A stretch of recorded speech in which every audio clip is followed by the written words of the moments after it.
BMIC 2025 is over, and what a tournament it was. We witnessed some insane plays from both the international teams and our Indian teams. And a huge congratulations to DRX and True Rippers for securing the last 2 PMGC slots. They earned it, no debate. But this video isn't about celebrating. This video is about reflecting. Because if we want to perform on the world stage, we have to look at the mistakes we made here. The mistakes that should not be repeated, and the situations where we could have played better. And listen, I know our audience. By now, some of you have already started typing hate comments. But let me make this very clear. I don't care about our strengths. I don't care about the mistakes made by the international teams. What we need to focus on is our weaknesses. Because those weaknesses are exactly what teams will exploit on the global stage. Our strengths, they'll always be studied. They'll always be countered. That's how international teams operate. They break down play styles piece by piece and shut them down. So if all we do is hype our strengths, if all we do is celebrate good moments, we are just setting ourselves for a huge disappointment when PMGC comes. Instead, what we should be doing is noticing where we fall behind, accepting it, owning it, and working on it. So instead of hating, let's be real. Let's push our teams to fix the problems that cost us the games. If you are mature enough, you'll understand this video. But if not, well, the comment section is yours. You can do whatever you want. Now let's get into the breakdown. Let's take a look at this first fight. It's Soul versus Reject. Reject wins it, but Soul could have easily dominated this fight if they had stuck to their usual game style, their plan. It's the same issue we Indian teams often face. We study, we plan things well, but when it comes to execution, we fall apart. Reject is holding the edge here, and Apollo is still out of the circle, which he should be. Even the Indian teams do it, and even Soul does it. I'll explain why. And this is actually where the mistake happened from Soul's side. Soul takes a fight with MTR, wipes him out, and doesn't lose a single player. Yep, Goblin gets knocked, but Nakul picks him up and they move into the circle. That indeed will. But even, on the brighter side of things, that Team IQ Soul, they still have 3 finishes to their name, will get Goblin back up to his speed. Now, before anything else, just look at the number of vehicles they have. Legit has 1, Nakul and Goblin are in 1, and Joker has 1. 3 in total. Now they move into the circle. That was a very narrow escape. But right next, the moment they enter inside the circle, they might be met with a couple of the other teams. In fact, they're well aware of Reggie. And if you know, Reggie has been such a promising player from the Japanese region. Have a look at the map. Both Reggie and Divine take shots on Joker and completely damage his vehicle. So, from Soul's point of view, they know these 2 players are out here. The other 2, Sarah and Apollo, they have no info about. And here's where Soul makes their first mistake. They decide to take a fight with Reject, without scouting, without confirming whether it's just 2 players or the full squad. If 2 players shoot at you, that doesn't mean it's just those 2. The other 2 are obviously the element of surprise. So Soul's first mistake is that they pushed without clear info. But they also need to make sure that they're not going to fall into a trap. OG's in a bad spot if you look at it. Nebula, all they need to do is just hold it down. But the moment a fight happens between these 2, DRX will instantly third party. Yeah, that's the situation, right? But again, all these teams, rivals inside the lobby. Now that's the second mistake. And this is basically where Soul lost this fight. Nakul leaves Goblin behind to provide cover and drives ahead to close him. And that too, downrange. Why? He's in a position that's extremely needable. And from here, he can't do anything. He's literally a sitting duck. If Soul was so confident that only 2 players were out here, it would have been smarter to directly slam onto them, instead of fighting from downrange at such a disadvantage. At this point, Nakul and Goblin have no clue that Sarah is holding the flank, and he ruins their entire push. Watch what happens next. The nationalities as Team IQ Soul trying to make some proactive movements, but Sarah and Apollo have a really nice angle, and seems like IQ Soul are unaware. Now this was actually a brilliant nade from Nakul to take down Reggie, but then it happens. The thing we were afraid of. Sarah comes in. Aware of that intervention as 2 grenades in tandem go towards Nakul. Somehow survives the barrage, but then eventually it's going to be Sarah. Sarah knocks both Nakul and Goblin. Now, Nakul's knock is understandable. He had no way to survive out there. But Goblin? Nah, he messed up. He shouldn't have been knocked in that position. Oh my Who God. gets the first knock, and even Goblin, he takes a fall as well. The birthday boy is singing songs of death and destruction. Now Legit is out here and Joker stays back, which in this situation doesn't really make sense. And this is where Soul commits their final mistake. This time it's not about microplays, it's about macro. And to explain this, I'll need a bit of your time and your full focus, so watch it. All the T1 teams out there, every single team does it while playing Edge. Whenever a team plays Edge and the zone cuts them, they need to enter the circle carefully. So what they do is, one player always stays back, moving along with the play zone. Why? To counter late rotators, to catch backstabbers, and to make sure no one sneaks up from behind. Every team does this, even Team Soul, and I'll show you the proof. For now, look at the player's position in this lobby. For Reject, it's Apollo who stays behind. For Mysterious 4, it's Bunny. And for Nongshim, it's Dizzy. Of course, this strategy is mostly used when teams are playing open areas or ridges. Compound walls don't really need it that much. But look here, even Orangutan is using this strategy. Atanki stays behind, playing that anchor role perfectly. Now this one's from BMSD. And guess what? Soul's using the same strategy themselves. Look at Joker, he stays back as the guard. Godlike's doing it as well. Admino stays behind. Mad Kings has 3 players holding the backlines, while ClutchGod holds the zone. FS leaves 2 players behind. Basically, every team does it. It's a standard edge play strat. Now coming back to this fight, Knuckles should have known that the edge wasn't clear, especially when the zone shrink is slower on this side. That's something basic for teams at this level. So instead of Legit coming forward and Joker staying behind, both of them should have gone around this side to counter that edge holding strat. If they did that, Sara wouldn't have been a threat anymore. He would have been forced to back off towards his team instead. This move that Soul pulled off, just look at it. All 3 players are stacked up in the same spot, at the same angle for Reject. It turned into an easy fight for them, and the worst part, Joker couldn't do anything from his position. It just wasn't a good one, plain and simple. Singing songs of death and destruction. As for Raikou Soul, they need a hero, they need a messiah. Soul in a spot that's quite uncomfortable. It was an uphill battle for them. And that's why they're losing out on so many men. Now Legit out here had almost turned the tables. If he had knocked one more player from Reject, the fight would have completely gone differently. But to be honest, at this point, we can't blame him at all. He tried his best. Soul had already messed up their macro play from the very start. Given spot, Joker is still standing, but it's better to keep that social distance. The moment he closes up, even Joker will be shut down. It's an uphill battle, tough to convert. And that's what Joker's realized. Now this is the play many of you criticized me for. You said Mysterious 4 was cornered, they were at a disadvantage, they had nowhere to go, and that D+ didn't really do anything special here. I didn't reply much in the comments back then, but I'll prove it to you now. Mysterious 4 wasn't cornered from the start. They could have easily reversed the situation and put D+ at a disadvantage instead. They just reacted too slow and D+ took advantage of it, cornered them even more and then made the perfect push. I don't know how mature some M4 fans are because looking at the comments, it didn't really seem like it, but I hope you'll understand this time. So, K9 were the first ones to hold this ridge and they were already in a fight with Soul who were clearly at a disadvantage. But as soon as the new circle formed, Slug and Omega grabbed their vehicles and tried to take control of this entire ridge. But Slug overcommitted and Mysterious 4, who had just arrived on the opposite side of the ridge, took him down easily. Now K9 could have easily taken down Mysterious 4 and honestly they might have even won the entire game if Slug hadn't overcommitted. Like literally, they would have won the whole thing. Of course, the duo of Mad Kings might have done the same thing which they did with D+ and win the game, but that's a different topic. Anyway, that one mistake led to their complete wipeout. Watch this fight first. But now Beast finding himself back and now Mysterious 4 even closing in on Omega.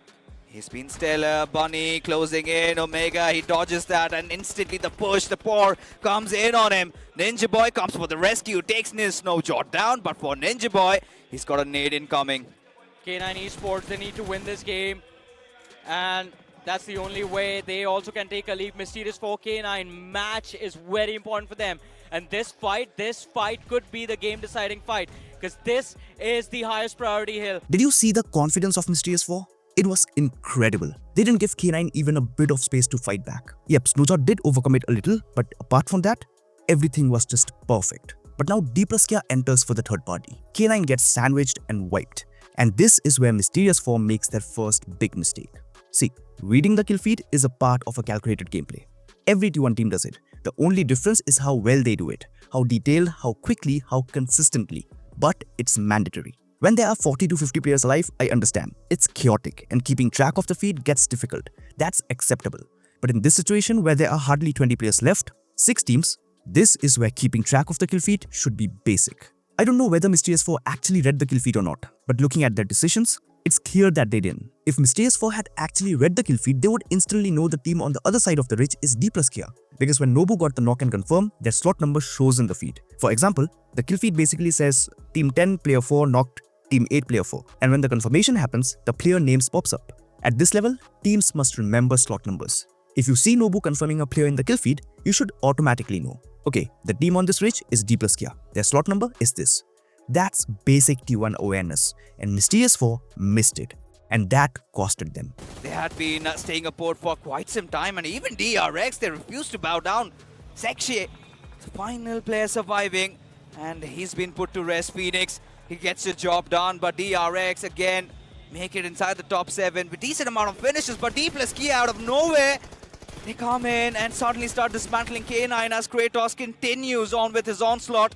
As for Nebula Esports, they might be challenged, and CAG Osaka, they know who their next target is. Yeah, but Nebula Esports have... Look at the kill feed now. Apollo knocks Chips, and where's Chips? He's still inside the squad house. So someone has to go back and revive him, and that someone is Fabian, which means at this moment, only 2 players of D plus Kia are holding the ridge. Meanwhile, Mysterious 4 has 3 players on the ridge, fully active and ready. This was their window. This was the moment to take control of the ridge, but they didn't.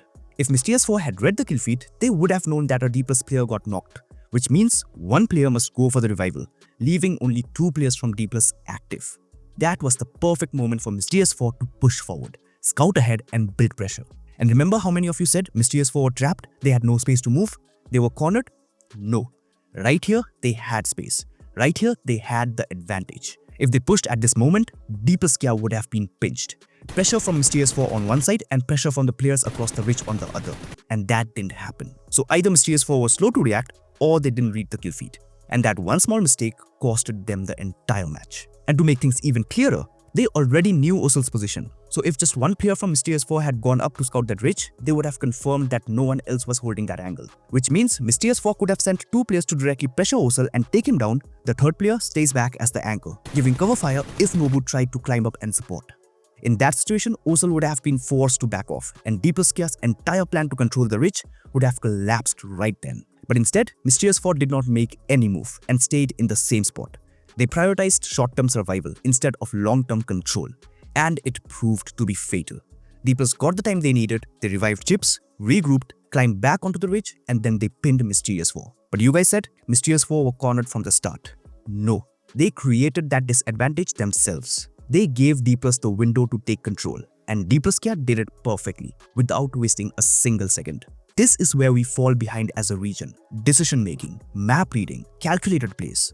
We have the gunpowder, but when it comes to macro, to recognize the moment and take the initiative, we hesitate. And hesitation at this level is death. Better numbers, not out on Snowjaw. That's going to be quite concerning for them. Oh, that's quite close to Fabian. Does manage to walk out the damage radius, but look at the split D plus Kiev going. I think it's going to be down to the utility, and Mysterious 4, they're getting distracted. They're nading the wrong direction. This off play from D plus Kia is the reason they are considered one of the best names, one of the best in the game. Hero, last man surviving. Well, can't be a hero for his team every single time. Gets wiped out by D plus Kia. Now this play I'm about to show you is all about the psychology of our Indian teams. People always say that Indian teams become unorganized. Indian teams become chaotic under pressure. This clip is the perfect proof of that. So, DRX is holding this hill. Hyunbin is staying behind on even higher ground, gathering information and watching backlines. Then you have the Mad Kings, duo positioned here, and the entire squad of True Rippers on the northeast side. Shadow from Mad Kings gets eliminated by True Rippers, and Clutch God gets eliminated by SOS. So both these teams already know Mad Kings is just a duo now. Now, I really don't know how many of you will understand this, and I might even receive a little hate for saying it, but I honestly don't care. This situation is completely about the psychology of players under pressure, and this is why I'm not going to blame Jelly for this mistake. This was a crucial moment in the tournament. The gauntlet slot was on the line, and DRX didn't have a huge lead, so I can understand the pressure Jelly must have been feeling. At this point, Jelly knows that DRX isn't too far ahead in points, and True Rippers can still overtake them. But the problem started when Jelly noticed that DRX were picking up eliminations. DRX were already at 7, while True Rippers only had 1. So somewhere in the back of his mind, he must have felt that DRX were pulling ahead quickly. And in this match, True Rippers were playing extremely passive. They were only prioritizing survival. But the moment Jelly saw DRX getting those eliminations, he changed his mindset. And that's where the mistake happened. He switched from a passive approach to suddenly pushing DRX without clear info, without scouting, and in an unorganized way. True Rippers didn't take any fights the entire match, not even during rotations, so this sudden push under pressure was obviously going to fail. It wasn't even planned properly. True Rippers actually had other options here, but the pressure of DRX pulling ahead made them go for a direct slam without proper planning. The only idea they went with was 3 players will slam straight and 1 player comes from the side for an off angle. True Rippers thought DRX saw them coming and backed off into the rip, but that wasn't the case. DRX was already set up to counter every kind of slam TR could have gone for. Even the off-angle attempt from Hydro was shut down by SUEZ. But it's not going to be concerned. Mad Kings is in the back. Mad Kings are going to play the spoiler. True Rippers, you're walking into a major trap, and DRX, they are starting to rack up the eliminations. So easy in the back, Hirsch down. Now Hyunbin was actually the trump card here, but he didn't really do anything except confirming knocks. QXZ and SUEZ handled the entire fight alone. And the worst part, look at the HP of DRX players. Only QXZ took damage. The rest of DRX didn't even get touched. That means True Rippers needed all 4 of their players just to take down QXZ. This play clearly shows that Indian teams a lot of times execute fights unplanned and unorganized. And that simply won't work on the international stage. It's something we seriously need to work on. But again, we can't blame Jelly. He tried his best, but the pressure got to him in that moment. Later, a combined effort of Mad Kings and Orangutan was needed to finally take down the trio of DRX, which means it literally took 3 Indian teams to eliminate DRX. It genuinely felt like a boss fight. The comfort zone has been gained now as Mad King show up. This is not going to change a lot. It does put True Rippers in. So that's it for this video. Again, the purpose of this breakdown wasn't to hate on our Indian teams. It was to point out what needs to be worked on, what our weaknesses are, and what needs to be done better if we want to dominate internationally. Some of you will understand and some of you will take it the wrong way. Whatever it is, just keep the toxicity away. That's my only request.